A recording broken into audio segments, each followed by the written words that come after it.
5 affordable lipsticks that you can rock this winter season. The first one is the Skiro lipstick and the shade is Blush Mahogany. I have it right now. It's a very moisturizing lipstick, looks really good on all skin tones.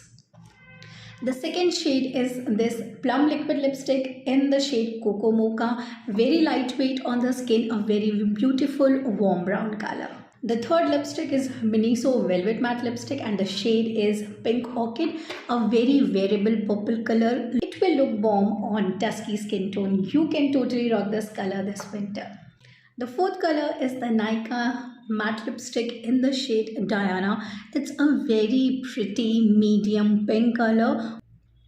The last and the final shade is my latest obsession and latest purchase. It's from Revlon and it is in the shade 014 Shameless. It's their matte lipstick.